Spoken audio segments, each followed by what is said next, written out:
നമസ്കാരം. പ്രശസ്ത റാപ്പർ വേടൻ വലയിലായ വാർത്ത നിങ്ങൾ കണ്ടു കാണുമല്ലോ.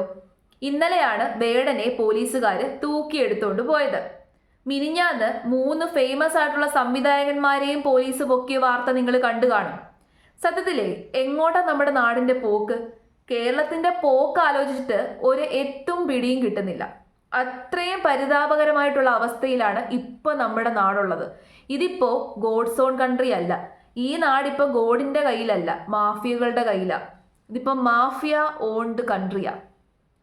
കഷ്ടം തന്നെ.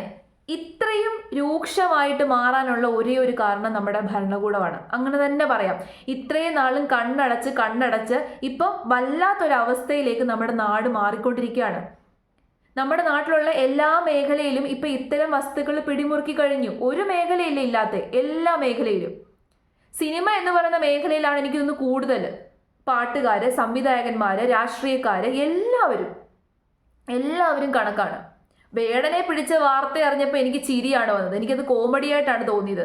കാരണം ഈ വേടൻ എന്ന് പറയുന്ന ഹിരൺദാസ് പുള്ളി സ്റ്റേജിൽ കയറി എന്തുമാത്രം ഉപദേശമാണ്. ഈ വേടന്റെ മെയിൻ ഫാൻസ് എന്ന് പറയുന്നത് 2K പിള്ളേരാണല്ലോ. 2K പിള്ളേർക്ക് എന്തുമാത്രം ഉപദേശമാ പുള്ളി കൊടുത്തേ.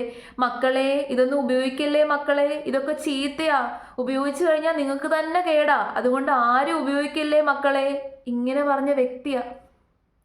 വിരോധാഭാസം നിങ്ങളൊന്ന് നോക്കിക്കേ. ഇങ്ങനെ പറഞ്ഞ വ്യക്തിയാണ് ഇന്നലെ ഇത് ഉപയോഗിച്ചു എന്നതിന്റെ പേരിൽ പോലീസുകാര് പിടിച്ചുകൊണ്ട് പോയത്. കുറെ ആൾക്കാർ പറഞ്ഞു വേടനെ കുടുക്കിയതാണ്. ആരും കുടുക്കിയതൊന്നുമല്ല. വേടൻ തന്നെ സമ്മതിച്ചിട്ടുണ്ട് ഞാൻ ഉപയോഗിച്ചു എന്ന്. ഇനിയിപ്പോൾ ആരും കുടുക്കിയതാണെന്ന് പറയത്തില്ലല്ലോ. കഷ്ടം. ഇപ്പം ക്യാമ്പസുകളിൽ, ഹോസ്റ്റലുകളിൽ, എത്ര ഹോസ്റ്റലുകളിൽ നിന്നാണ് പോലീസുകാർ പോയി ഇത്തരം സാധനങ്ങൾ പിടിച്ചുകൊണ്ട് വന്നത്? എന്തുമാത്രം ഹോസ്റ്റലിൽ നിന്ന്? കേരളത്തിലുള്ള മിക്ക ക്യാമ്പസുകളും ഇപ്പൊ കണക്കാണ്. ആരോടാണ് നമ്മൾ പരാതി പറയുന്നത്? പരാതി പറയാൻ ചെന്നാൽ മതി, അങ്ങോട്ട് ചെന്നേര്. അവരാണ് ഇതിനൊക്കെ ഒത്താശ ചെയ്തു കൊടുക്കുന്നത്. സത്യത്തിലുണ്ടല്ലോ, ഈ പോലീസുകാർ നാടുനീളെ നടന്ന് ഓരോന്നൊക്കെ പിടിക്കുന്നുണ്ട്. 6 ഗ്രാം, 3 ഗ്രാം, ഈ ചെറിയ എമൗണ്ട് പിടിച്ചുകൊണ്ട് എന്ത് കാര്യം? അതുകൊണ്ട് എന്തെങ്കിലും പ്രയോജനം ഉണ്ടാവുന്നുണ്ടോ? ഒരു പ്രയോജനം ഉണ്ടാവുന്നില്ല. അതല്ല സത്യത്തിൽ നമുക്ക് വേണ്ടത്. ഇതിൻ്റെയൊക്കെ മെയിൻ സോഴ്സ്, ഇത് ഇവിടെ കൊണ്ടുവന്ന് വിൽപ്പന നടത്തുന്ന മെയിൻ സോഴ്സ്, ഹോട്ട്സ്പോട്ട് എന്ന് പറയും. അതാണ് നമുക്ക് വേണ്ടത്.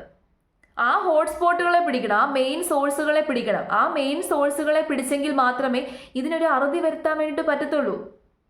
ഇപ്പം ഈ മെയിൻ സോഴ്സുകൾ ഏറ്റവും കൂടുതൽ ഉപയോഗിച്ചുകൊണ്ടിരിക്കുന്നത് ഏത് ഇൻഡസ്ട്രി ആണെന്ന് അറിയാമോ? Film industry. കാരണം ഫിലിം ഇൻഡസ്ട്രി എന്നാണല്ലോ ഏറ്റവും കൂടുതൽ ആൾക്കാരെ ഇപ്പം അറസ്റ്റ് ചെയ്തേക്കുന്നത്. പ്രശസ്തരായിട്ടുള്ള വ്യക്തികളെയാണ് ഇവരൊക്കെ ഇപ്പോൾ ഉപയോഗിക്കുന്നത്. കഴിഞ്ഞ ദിവസം ഒരു കണക്ക് പുറത്തു വന്നായിരുന്നു. കഴിഞ്ഞ മാസം ഇറങ്ങിയ 15 മലയാള ചിത്രങ്ങളിൽ ഒരേ ഒരു മലയാള ചിത്രമാണ് വിജയിച്ചത്, എമ്പുരാൻ. എമ്പുരാൻ ഒഴിച്ച് ബാക്കി എല്ലാ ചിത്രങ്ങളും പൊട്ടി. പക്ഷേ ഇതൊക്കെ വിജയിച്ചു, ഇതിനൊക്കെ മുടക്ക് മുതൽ തിരിച്ചു കിട്ടി, മുടക്കിയതിനേക്കാട്ടിൽ കൂടുതൽ തിരിച്ചു കിട്ടി എന്നൊക്കെ പറഞ്ഞിട്ടാണ് ഇവര് ഈ ഇൻകം ടാക്സിനും അങ്ങനെയുള്ള ആൾക്കാർക്കും ഒക്കെ കണക്ക് സമർപ്പിക്കുന്നത്. അപ്പൊ ഈ പൈസ എവിടെ നിന്നാണ്? ഇത്തരം വസ്തുക്കളുടെ വിൽപ്പനയിൽ നിന്ന് കിട്ടുന്ന പൈസയാണ് ഇവർ വെളുപ്പിക്കുന്നത്. അതാണ് ഞാൻ പറഞ്ഞ, സിനിമയാണ് ഏറ്റവും കൂടുതൽ ഉപയോഗിക്കുന്നത്. സിനിമാ മേഖല വെച്ചിട്ട് ഈ ഒരു ബിസിനസ് വളർത്തിക്കൊണ്ടിരിക്കുകയാണ്. സിനിമാ മേഖലയല്ല ഇപ്പോൾ വളർത്തുന്നത്, ഈ ബിസിനസ് ബാക്ക്ഗ്രൗണ്ടിൽ ഈ ബിസിനസ് നടക്കുകയാണ്. കാരണം സിനിമയാകുമ്പോൾ ആരും ശ്രദ്ധിക്കത്തില്ല, ഇതിന്റെ പുറകിൽ ഇങ്ങനെ ഒരു ബിസിനസ് നടക്കുന്നുണ്ടെന്ന് ആരും അങ്ങോട്ട് ചിന്തിക്കത്തില്ല. ഇപ്പം എല്ലാവർക്കും അറിയാം, പക്ഷെ ആരും ചിന്തിക്കത്തില്ല. അങ്ങനെ കള്ളപ്പണം വെളുപ്പിക്കാം, ഇത്തരം വസ്തുക്കൾ വിൽപ്പന നടത്താം, അങ്ങോട്ടും ഇങ്ങോട്ടും ട്രാൻസ്ഫർ ചെയ്യാം. എളുപ്പമല്ലേ? ശരിക്കും ഞാൻ പറയുവാണ്, സോഴ്സ് കണ്ടെത്താതെ ഇതിനൊരു അറുതി വരത്തില്ല. പക്ഷെ സോഴ്സ് കണ്ടെത്താൻ പറ്റത്തില്ല. സോഴ്സിൽ തൊടാൻ വേണ്ടിയിട്ട് പോലീസുകാർക്ക് പോലും അനുവാദമില്ല. കാരണം ഈ സോഴ്സിനെ വളർത്തുന്നത് ആരാണ്? നമ്മുടെ നാട്ടിലെ പ്രമുഖരായിട്ടുള്ള രാഷ്ട്രീയ നേതാക്കൾ. അത് ഒരു പാർട്ടിയിൽ നിന്നൊന്നുമില്ല, എല്ലാ പാർട്ടിയിലുള്ള രാഷ്ട്രീയ നേതാക്കളും ഇതിന് ഒത്താശ ചെയ്തു കൊടുക്കുന്നുണ്ട്. നമ്മുടെ ഭരണകൂടം ഒത്താശ ചെയ്തു കൊടുക്കുന്നുണ്ട്. കാരണം ശരിയായി പ്രവർത്തിക്കുന്ന ഒരു ഭരണകൂടമുള്ള നാടാണ് എന്നുണ്ടെങ്കിൽ ആ നാട്ടിൽ ഇത്തരം സംഭവങ്ങളൊന്നും നടക്കാൻ അനുവദിക്കത്തില്ല. ലൂസിഫർ സിനിമ നിങ്ങളെല്ലാവരും കണ്ടു കാണുമല്ലോ. ലൂസിഫർ സിനിമയ്ക്കകത്ത് ഏതൊരവസ്ഥയാണോ പറയുന്നത്, അതേ അവസ്ഥയാണ് ഇവിടെ ഇപ്പം നടക്കാൻ പോകുന്നത്. ആ സിനിമ പറഞ്ഞു വെച്ചിരിക്കുന്ന അതേ കാര്യം, എക്സാക്ട് സെയിം കാര്യം. പക്ഷേ ലൂസിഫറിനകത്ത് മോഹൻലാൽ ഉണ്ടായിരുന്നു നാടിനെ രക്ഷിക്കാൻ. പക്ഷെ ഇവിടെ ആരുമില്ല നാടിനെ രക്ഷിക്കാൻ. നമ്മുടെ നാട്ടിലുള്ള ആൾക്കാർ തന്നെ ഇതിനെതിരെ പ്രതികരിക്കാതെ ഒരു പ്രയോജനവും ഉണ്ടാവാൻ പോകുന്നില്ല. ഇപ്പോൾ വളർന്നു വരുന്ന യങ്സ്റ്റേഴ്സ് മൊത്തം ഈ കുഴിയിലേക്ക് ചെന്ന് വീണുകൊണ്ടിരിക്കുകയാണ്. ചെല്ലാത്തവരെ പോലും തള്ളി വിട്ടുകൊണ്ടിരിക്കുകയാണ്. കുറച്ച് കഴിയുമ്പോൾ ഈ അമേരിക്കയിലൊക്കെ ഇപ്പം ഒരു പർട്ടിക്കുലർ ആയിട്ടുള്ള ഒരു വസ്തുവിന്റെ ഉപയോഗം ഇപ്പോൾ കൂടുതലാണ്. ആ വസ്തു ഉപയോഗിച്ച് കഴിഞ്ഞാൽ ഇങ്ങനെ ഒടിഞ്ഞു തൂങ്ങിയൊക്കെ നിൽക്കും മനുഷ്യന്മാർ. അതേപോലെ നമ്മുടെ നാട്ടിലുള്ള മനുഷ്യന്മാരും ബോധമില്ലാതെ എവിടെയെങ്കിലുമൊക്കെ ചാരി നിൽക്കുന്നത് നമുക്ക് കാണേണ്ടി വരും. പ്രത്യേകിച്ച് യുവതലമുറ ഇങ്ങനെ ഒടിഞ്ഞു തൂങ്ങി ഇങ്ങനെ നടക്കുന്നത് നമ്മൾ കാണേണ്ടി വരും. അതാണ് പറഞ്ഞത്, ഇപ്പോഴേ പ്രതികരിക്കണം. പോലീസുകാരൊക്കെ കുറേ കാര്യങ്ങൾ ചെയ്യുന്നുണ്ട്. സ്ക്വാഡുകളൊക്കെ രൂപീകരിച്ച് ഒരുപാട് കാര്യങ്ങളൊക്കെ ചെയ്യുന്നുണ്ട്. ഒരുപാട് സ്ഥലത്ത് പോയി പിടിച്ചെടുക്കുന്നുണ്ട്. പക്ഷെ ആ പിടിച്ചെടുക്കൽ കൊണ്ട് ഒരു പ്രയോജനവും ഇല്ല.